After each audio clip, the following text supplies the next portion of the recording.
close out the show with our guest, man. This guy joins us each and every week to talk a little bit of college football, man. This is our guy, Kyron Samuels, man, from Sports Illustrated. Does a lot of great work over there. Y'all can follow him at Kyron Samuels on Twitter. Kai, how you feeling, my brother? Doing good, man. Happy to talk a little bit of football tonight. Definitely, man. Definitely excited to talk about that, man. We are starting week 6 in college football, man. A great slate of games last week. Crazy weekend. Don't know if you're going to get a crazy weekend like that this week, but that's just kind of like a mid-season check-in here, man. Let's talk about some of the biggest surprises we've had this season. What are some of your biggest disappointments that you've seen this season?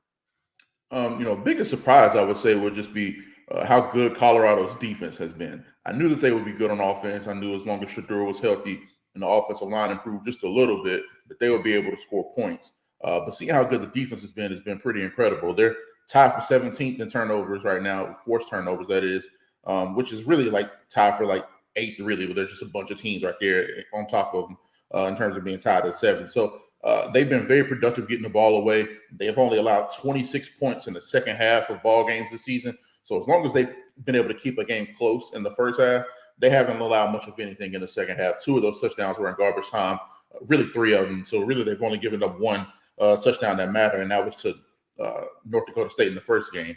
So they've been stellar in the second half of ball games, and that's been a big surprise to me. So to see them sitting at 4-1 in the Big 12, and with a legitimate chance, if they can get through this next stretch with Kansas State, and I believe they play Arizona after that, if they can get through that 2-game stretch and win or split that, they could be right there in the thick of the hunt in the Big 12, and that's a big surprise to me.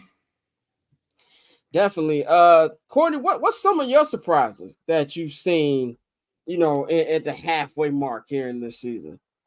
Well, I guess I'm gonna go a little bit more niche because I am a sicko, and San Jose State in the Mountain. I know Mountain West football. What are you talking about? I went to UNLV for a year, so I have a particular fondness for Mountain West football. And San Jose State has really impressed me.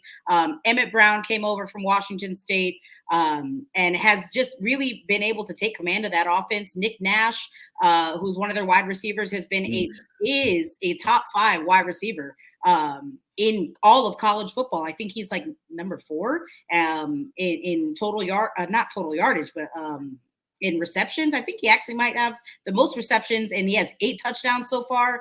That San Jose State offense has really impressed me, and I'm curious actually to see if they can keep that momentum going this weekend. They play at San Jose State tomorrow against Nevada, and I know that, again, garbage time football for a lot of people, but Mountain West football. Nah, that's a good point. One more I got to throw out, though. Yeah, Florida State, man. That is probably the biggest surprise now that I really think about it. I didn't think they would be as good as they were last season. I didn't think they would get back to the playoffs, but I thought they would be competitive, maybe win the ACC 10-2, 9-3 type season. They're going to be lucky to win 3 ball games this year. That's got to be one of the biggest surprises for me as well. They play Clemson this weekend? Yeah, they play Clemson. Good luck. So tough sledding for them. Yeah. Bang, what's your biggest surprise? My biggest surprise, I'm not about to sit here and act like I watch a whole bunch of college football, and my weekends have been crazy. But to see Illinois where they're at currently right now was actually a surprise to me. I thought maybe one more year before we start to see some type of improvement for them. But even watching that Penn State game last week, they were in it.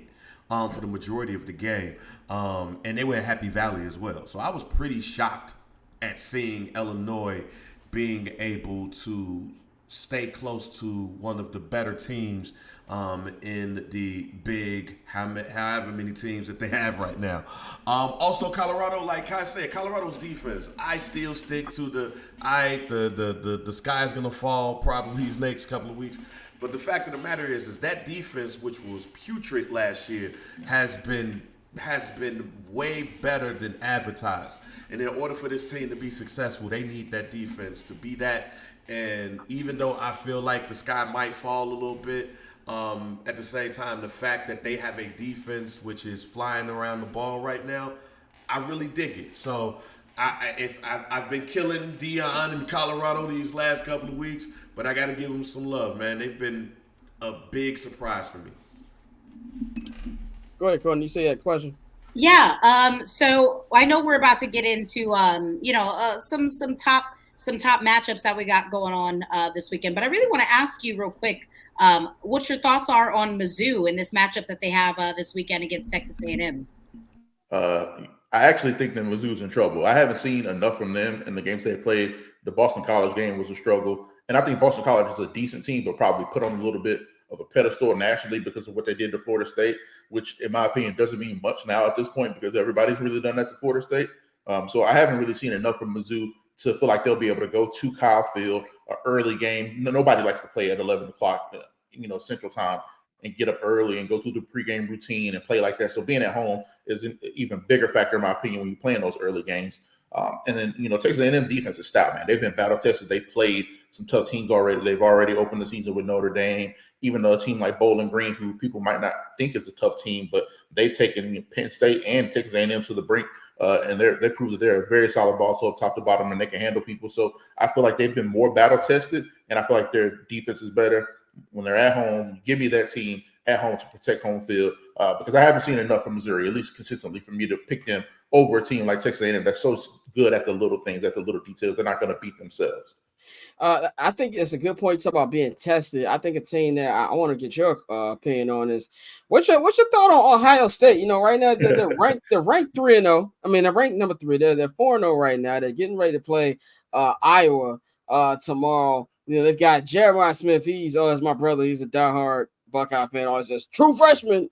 And I'm yelling at all the time. What's your thoughts on Ohio State so far into this season? It's tough to get a real read on them. Obviously, they're extremely talented. I think that's what I'm seeing the most is that they have a lot of erasers. I still think a lot of the problems that have plagued them in years past are still there. Some of the coaching decisions, some of just the silly mistakes, penalties, inopportune turnovers, and stuff like that. But what they do have now that I don't think they've had on both sides of the ball consistently enough are erasers. When I say that, I mean guys that can erase a fuck up with a great play. A guy like Caleb Downs, who when somebody blows an assignment, he's good enough to come across the field, read to get downhill and make a play for no gain or a short gain that would have been a 10, 12-yard gain before. Or a guy like Jeremiah Smith, where I believe they have, probably the most talented wide receiver room in the country. But they haven't had many guys, like even Marv, I think it's different. I'm not saying this kid is better than Marv yet. I think people are premature with that. They're jumping out the window. But what he does have is that go get it factor that I don't think Marv and some of those other guys had. You literally can just say, F it, he's down there somewhere and he'll make a play. As opposed to Marv will route somebody up, get open. He's really good in certain situations. If you get him one-on-one, make a decent throw, he'll come down with it. But Jeremiah is an eraser. He literally just throw it down there. He'll be able to grab it. He'll get it. So even guys like I got to give Lathan Ransom some credit. He's been doing a really good job at forcing turnovers, being where he's supposed to be. And those two running backs, Henderson and Judkins, when they've struggled a little bit, they've been able to lean on that run game. And that's something that they haven't really had consistently in the past as well. So I don't know how good they are yet. I think they're very talented. But one thing I have noticed, and I think is going to be great for them down the stretches, they have those erasers and those guys that can make you, they can put you in a good opportunity even if you have bad play. Courtney, what's your take on Ohio State? I know you was wondering about, what they've been doing. Yeah, I mean, I tried to, obviously I was not, unless you're a fan of Ohio State, or who they played last week, Michigan State. You probably were not watching that game because I definitely was not. But I went back and tried to watch a little bit of it. And I mean, I don't think Michigan State is a great team, but I don't think that they're a bad team. So I mean, when's the last time that Ohio State lost to a team that wasn't Michigan, right? Yeah. Act like Michigan proper, right? I hate to even rook Michigan State like that. I don't know if I've seen enough, but I know that they're incredibly talented. I'm always, maybe because it's the SEC in me, I'm just incredibly wary of any team that isn't from the SEC because that's just every week, right? It's some kind of test. Even this weekend, again, getting into number one games to watch. I want to watch Tennessee and Arkansas. Yeah, that's my game. I'm so tapped into that game. I'm stoked. Yep. That's my game for sure. I just want to get your take too on, we talk about young talents, talk about Jeremiah Smith. What do you like that you see from Arch Manning in these first couple of games? There was a lot of hype on him coming into the season. Not know if he's going to play or not yet, but now he's been thrown into it with the injury to Ewers. What if you liked that you seen from Arch over these, first couple of games? What I like about Arch is that he's confident. Like, he doesn't look like a kid out there that's second guessing anything. He plays with the air of confidence and the air that he has an ability that a lot of other kids don't have, and that's true. And I think it's twofold, though. Like, it's getting him in trouble a lot. He's throwing a lot of bad interceptions or forcing balls where he shouldn't. But it also allows for some of those explosive plays. And as he grows and learns when to use it and when not to use it, that confidence is going to be the thing that separates him from everybody. So I like what I've seen from Arch, but I also think that people got to calm down on some of the hype that we've seen. Like, when Quinn gets back, Quinn is the guy. I think Arch played just good enough for you to be excited about the future and be excited about what he is. It just bad enough. Made some of those rookie mistakes and made some of those just inopportune decision making that you have to go with the guy that's gotten you there. Quinn has been one drive away from going to a national championship last year. He's gone into the big house and beat Michigan. He's gone into Tuscaloosa and beat Alabama. He plays the best in the biggest games. So I think all the hype that he's the guy right now, and you got to leave Quinn there. That's just silly talk to me. But I do like what I've seen from from Arch, and I think over the course of the season he'll get to learn more. And by this time next year, we'll be talking about him as one of the better quarterbacks with Nico and some of those guys that are getting the praise that they deserve right now. But I like what I've seen from Arch. He's on the right track. Courtney, have you been impressed by what you've been seeing from young Arch Manning? You on mute, big dog. My bad. I said, yeah, I'm a little jealous. I'm a hater. I'm for sure a hater. The fact that you have two quarterbacks that are able to come in it makes me sick to my stomach. I'm jealous. An embarrassment of riches in Texas. But yeah, I've been really impressed by the poise, but I guess it comes with the name, right? Yeah, I kind of been like that Chappelle show skit with the three Daves, when I think it was like 25-year-old Dave, and he was like, the Wayans got it. It's Marvel. Like, that's how I feel when I see Arch Manning play. Like, it's more Manning thing. Like that's Cooper's son, right? Yes. It's Cooper's son. I did think it was funny that Peyton said he needs like minute voice messages on Arch's phone, like to tell him about stuff you can read. Man, what'd you like from Arch that you see? Man, I mean, it's somebody who hate the Manning family because what they did to us in the Super Bowl. No, Manning didn't do that. That was Dominic Rose and Joseph Adai. I know, but still he reaped the damn benefits of the shit. No, man, it's not too much I was surprised on. Because shit. Ewers probably shouldn't even be there in the first place. Like, I'm not saying that he would have been a first rounder. He probably needed this, but there's a reason why people thought that Manning should probably transfer to go somewhere else so he could just start playing, because he really should be out there on the field. So against a lesser opponent, I wasn't too surprised. Now you get him in front of some of these bigger programs, that's when I want to see if he is legit. When we get a little bit deeper in the schedule, that's when I would love to see him. But we're not going to be able to see that unless Ewers get hurt again. So I wasn't too surprised. I expect that to happen when you go up against lesser competition. Definitely. Kyle, I want to get your opinion on something we were talking last week. Not last week, but on Monday's show. Coming off the big game they had last week, and we kind of talked about Trav a couple weeks ago, but we had a debate about whether or not Travis Hunter should be the Heisman favorite. Me and Courtney are both saying when you have somebody that is as great as a dual threat as he is, and I don't believe that you've seen people who even played at both positions be as great at wide receiver as he is. Banks says the quarterback award, he's gonna have to do more to kind of like overcompensate to do that. What do you think about Travis's Heisman chances basically here at the halfway mark of the season? Well, for me, he's the favorite. He was the favorite before this past game where he put on that show. But I think there's two conversations. There's what the award is and what it should be. If you're going off of what it should be, he should be your favorite, no questions about it. And Ashton Jeanty from Boise State should be your number 2 at this point. Mm-hmm. Those two should be the top 2 if we're talking about the most outstanding player. But the way it is, Bang, it is a quarterback award. It's become a quarterback award on the best team or a team in the playoff hunt or a team in the thick of it.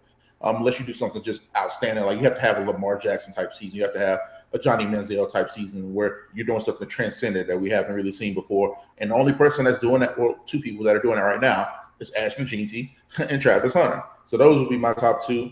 But I think that you got to put it this way. People have him evaluated as a top wide receiver, top two, him and Tedero McMillan from a draft perspective.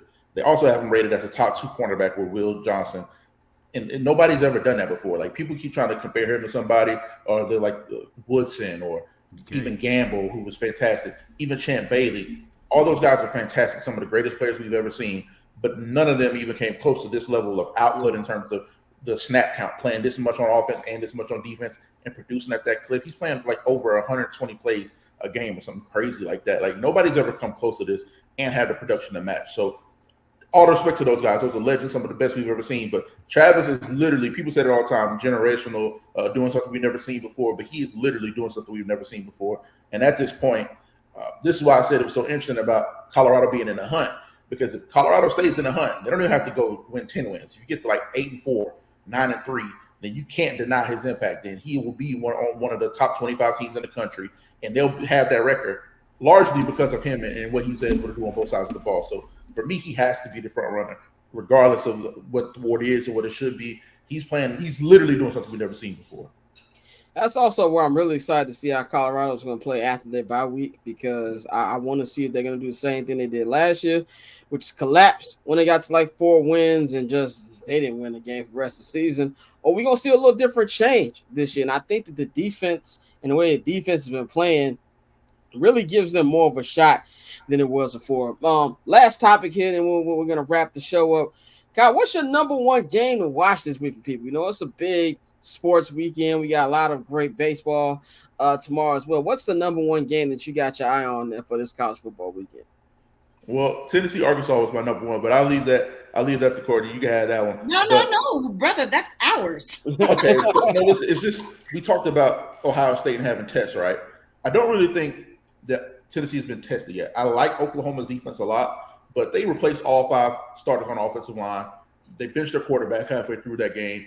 That, to me, that wasn't really a test to see them against a complete full team.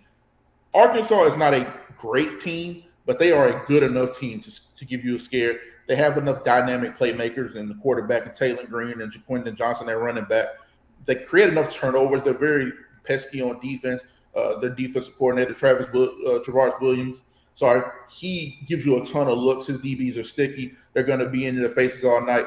It's a very good game, too, because it's going to be at Arkansas at night. It's going to be a great environment. You're going to see Tennessee in an environment they haven't really been in. I know that people are going to talk about the Oklahoma game, but to me, Oklahoma went to that game handicapped, and then they finished the game even more handicapped than they were to start the game. I think Arkansas is fighting for their coaches, too. I think when you talk about Sam Pittman, he's on the ropes. He needs a win like this.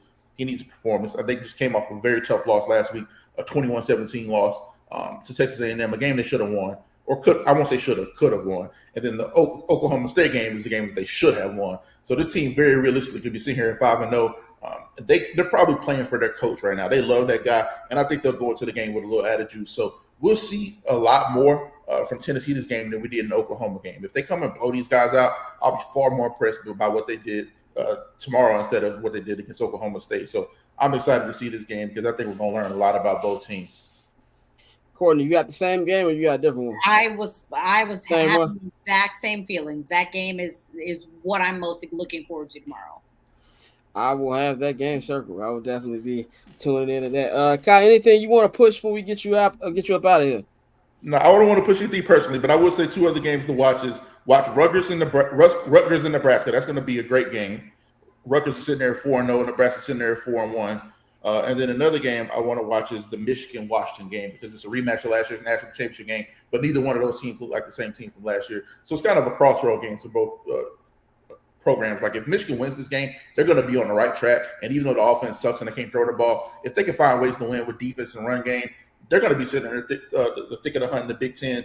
In Washington, they need a win like that. After losing to Washington State and blowing a couple of games, they need to get back on track. So that's a big one for me as well. But appreciate you guys having me on as always, and holler at me anytime.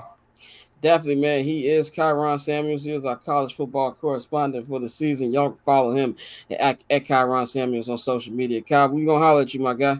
Appreciate it, man. See y'all. Yes, sir. Yes, sir. So cool. Triple double hat trick, I know the code too. Ice trade, go for trade, yeah we cold too. Getting paper on these player haters, old news. Money on the other line, so I'm not gonna hold you. Money on the other line, so I'm not gonna hold you. Money on the other line, so I'm not gonna hold you. Money on the other line, so I'm not